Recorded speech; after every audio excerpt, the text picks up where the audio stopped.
भारतीय लोकतंत्र, विश्व का सबसे बड़ा लोकतंत्र भारत में, और लोकतंत्र की रक्षार्थ अनेकों बार संघर्ष हुए। वह इंदिरा जी का 74 का संघर्ष, जिसको 25 जून को लोग काला दिवस के रूप में मनाते हैं, और लोकतंत्र की रक्षार्थ भारत के अनेकानेक सामाजिक संगठनों ने, राजनीतिक संगठनों ने जिस प्रकार से मिलकर के लड़ाई ली, क्योंकि उनको जेलों में डाल दिया गया, यानी लोकतंत्र की हत्या हुई। ऐसे लोकतंत्र सेनानी जो राष्ट्रीय स्वयंसेवक संघ के प्रचारक रहे, 70वें प्रचारक निकले, और आज अयोध्या जी में विवेक सृष्टि करके यह योगा का प्रकल्प जो चलता है उसके आप संस्थापक हैं, मार्गदर्शक हैं, निदेशक हैं। और उस लोकतंत्र की लड़ाई को आप लोगों ने किस प्रकार से लड़ा, युवाओं को किस प्रकार से संगठित करना, और फिर आगे भी लोकतंत्र की रक्षार्थ अनेकों प्रकार के प्रयास किए। ऐसे डॉक्टर गया प्रसाद मिश्र जी, जिनको समाज पूज्य चैतन्य जी के नाम से जानता है, मैं आज उनके स्थान पर हूं, उनको प्रणाम करता हूं। आचार्य जी, यह जो लोकतंत्र की लड़ाई आप लोगों ने लड़ा, उसका थोड़ा सा वर्णन करिए, कैसा रहा, क्या रहा? 25 जून रात्रि में श्रीमती गांधी ने आपातकाल लागू किया। उस समय तो देश के बड़े बड़े नेता अटल बिहारी वाजपेयी वगैरह सबको उन्होंने जेल में डाल दिया, लेकिन उसका असर उतना नहीं पड़ा। जब जुलाई के प्रथम सप्ताह में राष्ट्रीय स्वयंसेवक संघ ने प्रतिबंध लगाया, तब उसके बाद सारा असर पड़ा। तो जो जहाँ था संघ कार्यालयों में पुलिस आई, जो ही मिल गया वो गिरफ्तार हुआ। जिनको सूचना मिल गई कि आज गिरफ्तारी होगी वो बच भी गए। मैं भी संघ शिक्षा वर्ग के बाद गांव आया था, तो मुझे ये पता चला कि संघ के लोग जेल जा रहे हैं। मैं अंडरग्राउंड में काम करना लगा। मेरा जो एक रिश्तेदार थे वो दरोगा थे वहाँ गोंडा में, तो मेरा पता, मेरे पिताजी का नाम, मेरा गांव सब जानते थे। ये वहाँ के CID वाला जानता था। उनको SSP साहब ने खड़ा किया और SSP ने कहा कि तुम्हारी नौकरी चली जाएगी, नहीं तो बताओ कहाँ है। तो उसने मुझे सूचित कर दिया कि ऐसा ऐसा हो गया है। लेकिन पुलिस आई तो मैं गांव में था नहीं और मैं गिरफ्तार नहीं हुआ। कुर्की हुई मेरे घर में, और जो दरोगा था वो थोड़ा जानता था, इसलिए वो कुर्की में एक कमरा छोटा सा, उसने ताला वाला बंद कर दिया, बाद में ताक खोल दी गई। तो दरोगा पुलिस वाले भी उस तरह नहीं थे उस समय। पर मेरा एक साथी जो जिसके यहाँ मैं OTC के बाद गया, झोला रखा, इलाहाबाद में पढ़ता था, वो भी पढ़ता था, वो PCS अफसर हो गया। तो मैं उसके यहाँ सामान रख दिया। उसी समय परम पूज्य श्री गुरु जी का समग्र दर्शन का प्रकाशित हुआ, श्री गुरु जी समग्र। तो इससे वो उसी झोले में था, और जो जिसका मकान था वो AG ऑफिस में कर्मचारी संघ का, कर्मचारी यूनियन का कुछ था पदाधिकारी। तो पुलिस ने उसको वहाँ पकड़ने के लिए गई, तो इसके कमरे में भी गई ढूंढने के लिए। तो मेरे झोला देखा तो उसमें समग्र दर्शन था, तो कहीं तो RSS वाला है। उसने बताया कि हाँ ये जिला चारक गोंडा में। उसको पकड़ ले गए और उसने वहाँ पर कर्नलगंज थाने में, इलाहाबाद में कर्नलगंज थाना है, वहाँ पर उसको हाजिर किया और कहा तुम PCS नहीं हो सकोगे, अगर उनको गिरफ्तार कराओ तो कोई चांस हो सकता। तो उसने मुझे गिरफ्तार करने के लिए, गिरफ्तारी करवाने के लिए तय कर लिया उसने। और फिर वो मुझे ढूंढने चला, वो जानता नहीं था मैं कहाँ हूँ। जब ये सूचना हो गई तो मैं वैसे रुक गया और हाइड आउट्स, जहाँ छुपने का स्थान संभव, वहाँ मैं चला गया। पर वो मैं नहीं जानता था कि इसको पुलिस ने पकड़ लिया है या इससे जानकारी ले ली है। तो मैं अब वो बस से ढूंढते हुए मुझे यहाँ आ रहा था मेरे गांव की तरफ, और मैं एक रिश्तेदारी से बस से इलाहाबाद जा रहा था। तो वो बस रुकवावे और सिर्फ देखे कि हैं कि नहीं, तो वो देखा और उतर रहा था। तब मैंने पूछा क्या बात है, तो उसने कहा तो कि तुम्हें ढूंढ रहा था, लेकिन मैं समझ नहीं पाया। और फिर वो मुझे ले गया, उसका एक अल्लाहपुर में मकान था, वहाँ नहीं ले गया जहाँ रेड हुई थी, उसमें मुझे सुला दिया। और 2 बजे करीब, 1 और 2 के बीच में मैं बहुत गहरी नींद में सोया था। उस मकान को पुलिस ने घेर लिया, और मैं जहाँ सोया था उस पे एक पुलिस, एक दरोगा, सामने एक पीछे, एक दाएं एक बाएं, उसमें अपने रिवाल्वर या जो भी पिस्टल वगैरह था उसमें लगाए, और तब मुझे जगाया। तो मैं बहुत तेज़ी से उठा, तो मैंने देखा कि वो बहुत पीछे चले गए जो सामने था। फिर मुझसे अपना युवती दिखाया इस पास, तो मैंने कहा चलिए। कहा जानते हो? मैंने कहा क्यों नहीं जानते। और फिर मुझे गिरफ्तार करके वो ले आए।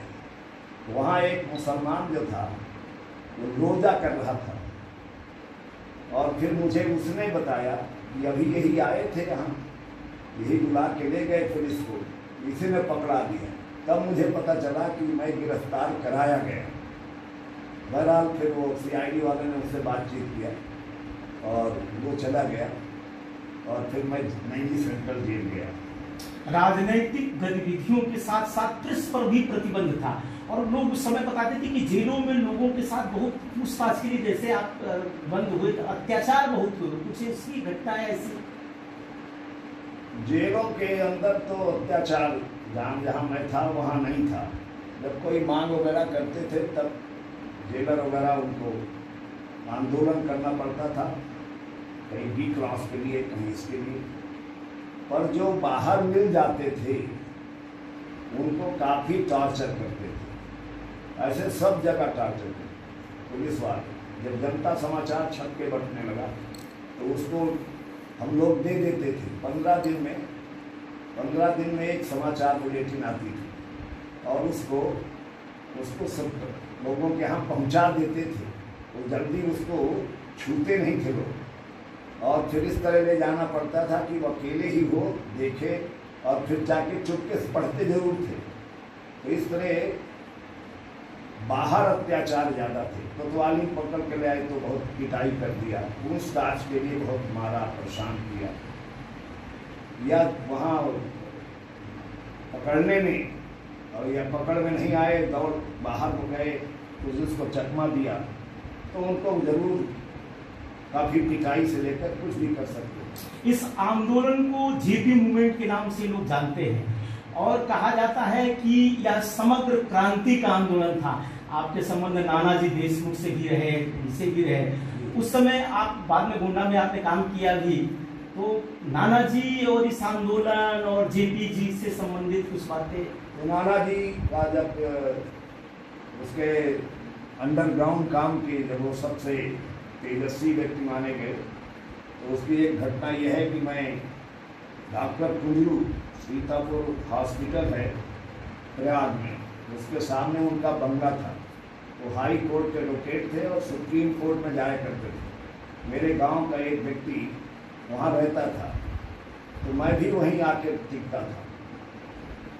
पर वो नानाजी का पत्र दिखाया उन्होंने, और मैं जरा भोला था, तो मैंने बताया कि ये काम तो मैं करता ही। जब मैंने बताया काम करता हूँ तो वो घबरा गए, और वो जिससे जो मेरा साथी था उससे बताया कि भाई इनको कैसे करना है, ये तो बहुत खतरनाक है, अगर पुलिस आई तो हमको भी पकड़ के ले जाएगी। वो डर गए। पहले दिखाया उन्होंने कि नानाजी का संबंध उनका है, ये वाहवाही में दिखाया, लेकिन जब बताया कि मैं संघ का प्रचारक हूँ तब उनकी हालत खराब हो गई। तो फिर वो उनको कुछ करना नहीं पड़ा। वो जब मेरे कमरे से बाहर गए तो उसी समय उससे हमने कहा कि हम चल रहे हैं यहाँ से। उसके बाद से वहाँ नहीं गया कभी भी। तो इतना टेरर था, और नानाजी देशमुख का सबसे संबंध था पूरे देश में। सबको पत्र लिखे थे, वो पत्र उनके पास ही भेजा था। और संघर्ष के लिए, जेपी मूवमेंट के संघर्ष के लिए नाना जी बहुत प्रभावी ढंग से काम किए थे और देश में एक बड़ी आशा किरण बनी कि अब ये मूवमेंट अच्छा चलेगा, क्योंकि नाना देशमुख उसके सर्वे सर्मा हैं। जेपी तो उस समय स्वस्थ भी नहीं थे और वो भी गिरफ्तार थे, लेकिन नाना जी देशमुख को गिरफ्तार करना ये काफ़ी कठिन था, इसलिए पूरे देश का प्रवास किया उन्होंने, उसमें इलाहाबाद भी आए थे। तो ऐसा नाना जी के कारण से ये आंदोलन चला। और जेपी मूवमेंट, बाला साहब देवरस ने अपने भाषणों में जयप्रकाश नारायण की बड़ी तारीफ की कि देश के लिए काम कर रहे, इसलिए जयप्रकाश नारायण भी एक सभा में दिल्ली में कहा कि you are fascist and too fascist. इस तरह करके जयप्रकाश जी ने जान लिया कि असली ताकत ये है और इसलिए इनके साथ आंदोलन चलेगा। और गोविंदाचार्य जी और अनेक लोग ऐसे थे जो जयप्रकाश नारायण जब वो ठंडे होते थे, एक प्रकार से उनको लगे कि अब कैसे आंदोलन चलेगा, उनको बहुत जानकारी नहीं थी। तभी लोग बताते थे कि हाँ ऐसा है, यहाँ वो गिरफ्तार हुए, ऐसे हुए, ये सूचनाएँ थी, तब उनको जोश आता था और फिर वो उस आंदोलन में वो थे। तो ये जो नाना जी देशमुख हैं, जयप्रकाश नारायण जी के कारण मूवमेंट ही था। मैंने बताया बाला साहब देवरस जो हैं, उन्होंने सभी सभाओं में जिसमें हम लोग उपस्थित होते थे, जयप्रकाश नारायण की तारीफ की उन्होंने। और फिर उनके आंदोलन में जैसे ही आपातकाल लगा, उसके संघ को विसर्जित कर दिया और उसी मूवमेंट में काम करने के लिए सबका आह्वान किया। वो सिर्फ एलगदा जेल में थे बाला साहब देवरस, तो इसलिए पूरा वो शुरू किया। रज्जू भैया इधर बाहर थे, उन्होंने संगठित किया और रज्जू भैया ने काफ़ी लोकप्रिय थे, पुलिस ऑफिसर से लेकर डीएम तक उनके शिष्य थे, इसलिए उनका मूवमेंट चलता रहा। वो गिरफ्तार भी नहीं हुए, नाना जी देशमुख बाद में गिरफ्तार हुए। ये देश बदल रहा है, लोग कह रहे हैं कि न्यू इंडिया का कॉन्सेप्ट आ जा रहा है। युवाओं के लिए, युवा लोकतंत्र के रक्षार्थ कुछ संदेश देना हो तो आप क्या कर सकते हैं? तो कभी भी किसी परिवर्तन के लिए युवा ही मुख्य होते हैं। युवा जो है उसको काफ़ी अध्ययन करना चाहिए, अच्छा स्वास्थ्य बनाए रखना चाहिए और उसे ही करना है।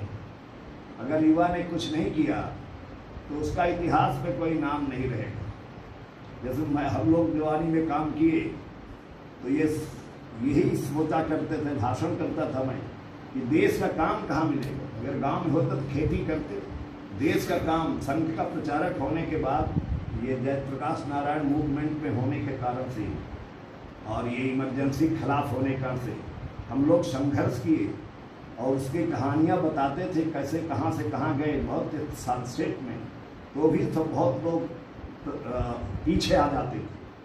तो देश का काम करने के बाद ही नेतृत्व मिलता है।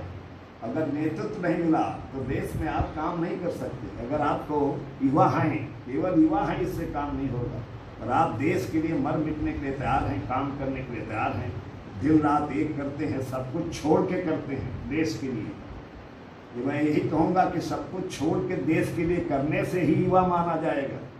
अगर वो नौकरी वगैरह के चक्कर में है तो युवा नहीं माना जाएगा। देश के लिए काम करने के लिए अपने को तैयार करना, देश की समस्याओं को लेकर आंदोलन से लेकर जो भी कर सकते हैं करना, तभी युवा जो है युवा भी माना जाएगा और देश में रोल करेगा। आज अच्छी परिस्थितियां हैं, हम देश के लिए बहुत काम कर सकते हैं और ये युवकों के लिए बहुत अच्छा समय है। मैं समझता हूँ इन शब्दों में ही मैं अपनी बात समाप्त करूँ। बहुत बहुत